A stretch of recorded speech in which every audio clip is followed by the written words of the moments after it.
Vice chancellor সহ তাদেরকে বসানো হয়েছে। তো না কিন্তু মাসুদ ভাই আমি এরপরে একটা কথা স্বাস্থ্যটা। বলি, হুম। কেউ জামাত করে কিনা গুরুত্বপূর্ণ, সেটা তো আমরা না, 10-15 বছর না পরে এটা জানতে পারবো। কারণ এই যে ধরেন সমন্বয়কদের মধ্যে হুম যারা জামায়াত করতো সেটা তো আমরা এখন জানতে পারতেছি। বা এই জন্য না, মানে এই ব্যাপারটা জন্য জামায়াতের ব্যাপারে তো এরকম আন্দোলনে যে জামায়াত শিবির একটু স্লিপিং এজেন্ট হিসেবে থেকে যায় দলের মধ্যে। না, জামাত স্লিপেজ এজেন্ট হিসাবে থাকার প্রশ্ন না, প্রশ্নটা হচ্ছে বৈষম্য বিরোধী ছাত্র আন্দোলনে আসলে কেউ তো ব্যানার নিয়ে দাঁড়ায়নি, এবং হুম দাঁড়ানোটা তারাও প্রয়োজন মনে করেনি। অন্য ছাত্র সংগঠন কেউই এটা ঠিক মনে করেনি হুম যে এখানে আমরা বৈষম্য বিরোধী ছাত্র আন্দোলন, ছাত্র জনতার একটা যৌথ অভ্যুত্থানের মাধ্যমে সরকারকে পতন ঘটানোটা টার্গেট ছিল। হুম সুতরাং সেখানে স্লিপিং অথবা আম, আপনি শোয়িং, দুটোর কোনোটাকেই তো আপনি এখানে আইডেন্টিটি করার দরকার নাই, কারণ প্রয়োজনই তো হয় নাই।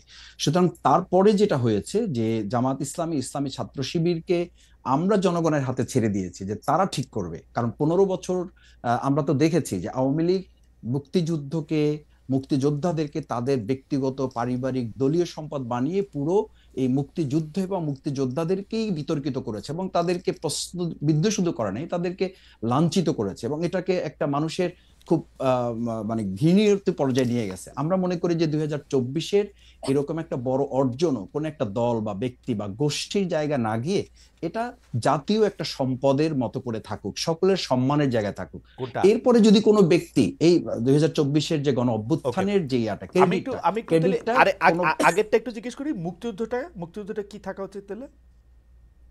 মুক্তিযুদ্ধটা দেশের মানুষের সম্পদ হবে, এটা আপনি ব্যক্তির বলছেন হবে যে কেন? আওয়ামী লীগের এটা কোনো সম্পদ, দলের হবে কেন? আওয়ামী লীগ এটাকে নিজস্ব সম্পদ করতে চাইছিল, কুক্ষিগত করতে চাইছিল। আপনারা হুম তো হুম হুম আওয়ামী লীগের যে নেরেটিভ ছিল যে ওরা না থাকলে কি হবে, সেটা প্রমাণ করার জন্য তো মানে ব্যস্ত হয়ে গেছেন আমি দেখতে পাচ্ছি। ইসলামিক ছাত্র শিবিরের এটাকে প্রত্যাহার করা হয়েছে প্রকাশনাটা, কিন্তু আমি ইসলামিক ছাত্র শিবিরের সেক্রেটারিকে নিজের মুখে বলতে শুনছি যে এটা কেন জাস্টিফাইড আসলে ওইটা এখানে থাকার জন্য। আপনি জানেন যে এটার মধ্যে থেকে ও নিজের মুখে উনি বলছেন টেলিভিশনে যে এটা একটা ধারাবাহিকতার একটা অংশ, একটা লেখক এটা মনে করছেন, আমাদের মধ্যে থেকে এটা এরকম নানা ধরনের এটার মধ্যে এটা হয়। এবং সেই বক্তব্য কি ছিল? মুসলমানরা ভুল পথে গিয়ে এই মুক্তিযুদ্ধ করছে, আল্লাহ মুসলমানদের হেদায়েত করুক, বা এটাতে এটা ভালো হোক, তাই তো? না, খালেদা, এটা এখানে তো প্রাসঙ্গিক তো বিষয়, এটা অন্যদিকে আপনি গেলেন। সেটা না, হচ্ছে আপনি যে মুক্তিযুদ্ধটা নিয়ে আপনাদের অবস্থান আমি কি বলেছি ক্লিয়ার যে মাসুদ ভাই? আপনাদের হ্যাঁ, অবস্থান কি মুক্তিযুদ্ধ ক্লিয়ার? বিষয়ে আমাদের ক্লিয়ারটা কিরকম হচ্ছে যে মুক্তিযুদ্ধটা, আমি কি বলেছি জিনিসটা কি যে আসলে?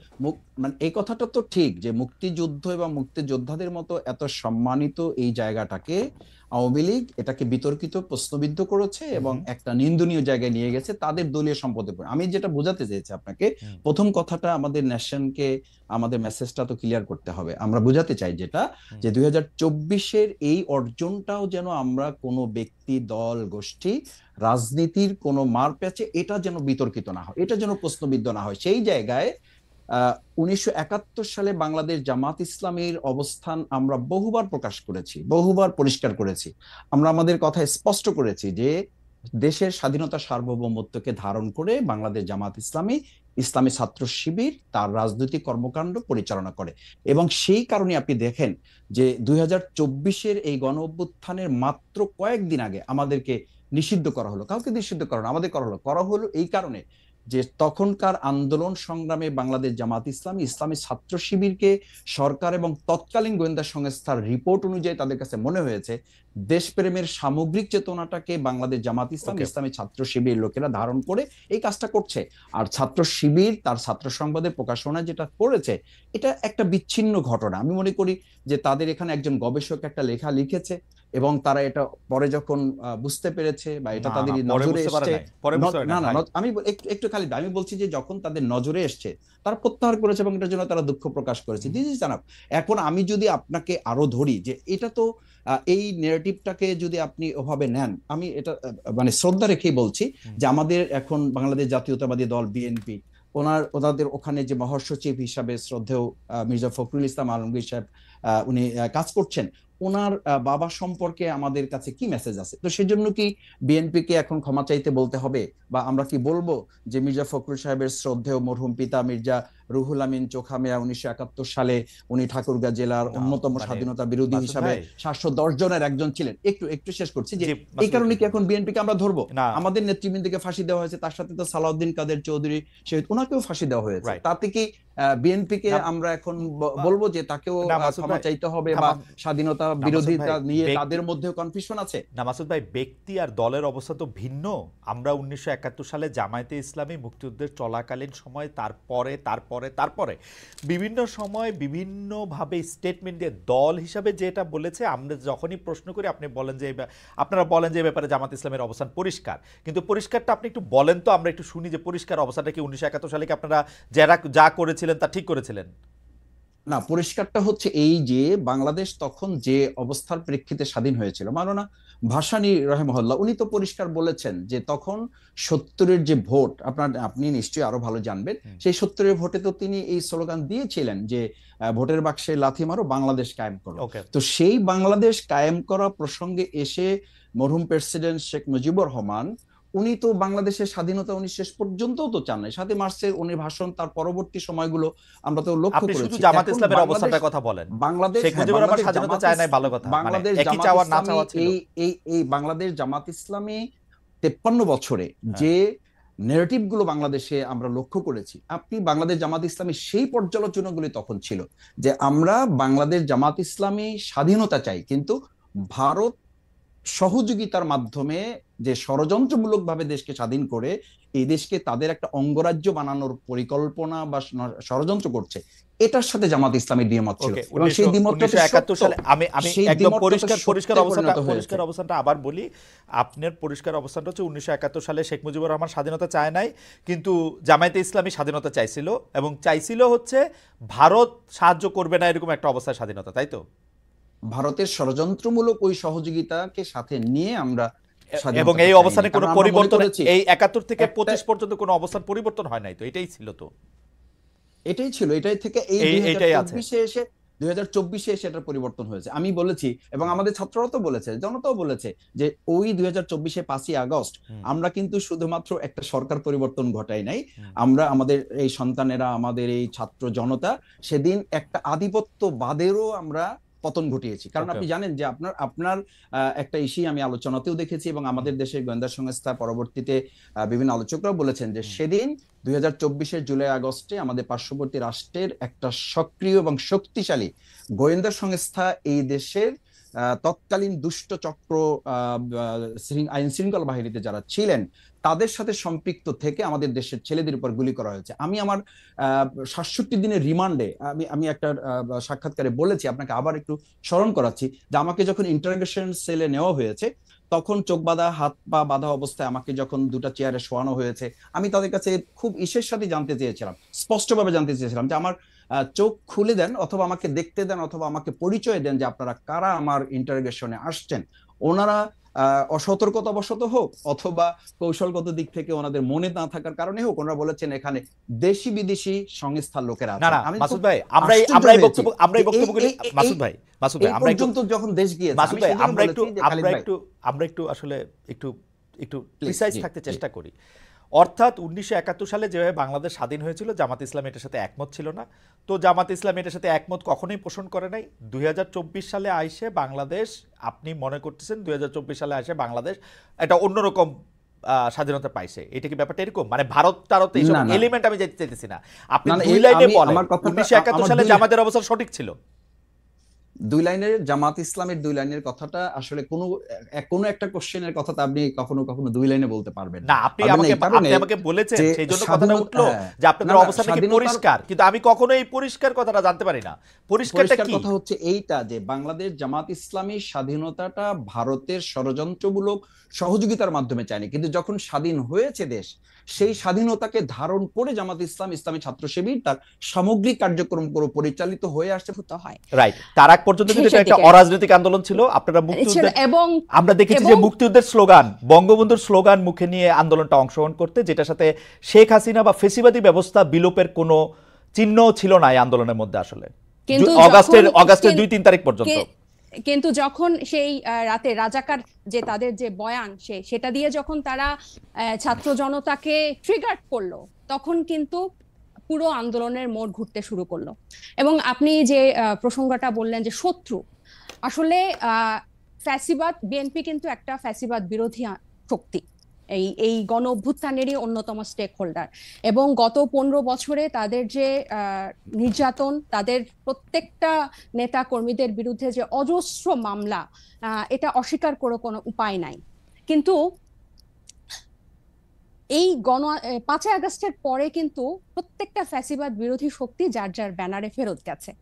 এখন যখন গণ অভ্যুত্থানটা নিয়ে প্রশ্ন ওঠে, গণ অভ্যুত্থানের ভাগিদার নিয়ে প্রশ্ন ওঠে, সবাইকে কিন্তু সমান তার সেটার অংশীদার তারা দাবি করে, খুব ভালো কথা। কিন্তু যখন ব্যর্থতা বা কোনো ধরনের জবাবদিহিতার মধ্যে পড়তে হয়, তখন কিন্তু শুধু ছাত্র তরুণদেরকে পড়তে হয়, বা এই গুটি কয়েক ছাত্রকে ধরে পড়তে হয় যে, এবং এই শত্রু বা তারা 15 বছরে কিছু পারে নাই, এই কথাটা কিন্তু শুধু ছাত্র তরুণদের পক্ষ থেকে যায় না, এটা জনগণের পক্ষ থেকেও যায়।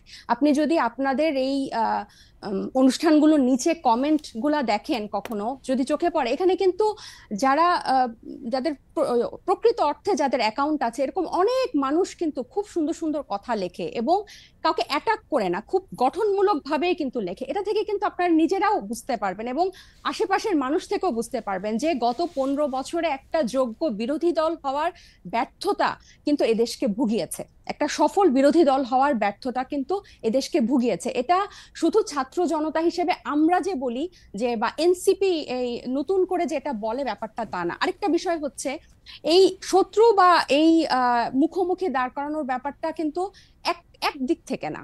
আপনি দেখবেন এই যে কিছুদিন আগে এক টক শোতে আমার এক সহ আলোচক বলছিলেন, আমি 90 সালের গণ অভ্যুত্থানের একটা কথা বলছিলাম, উনি বলছেন 90 সালে তোমার বয়স কত ছিল, বেয়াদব, অপরিপক্ক, আদব কায়দা জানে না, তোমাদের বয়সে মানে এক একজনের, আমাদের রাজনৈতিক জীবন বা রাজনৈতিক পথ চলা তোমাদের বয়সের বেশি।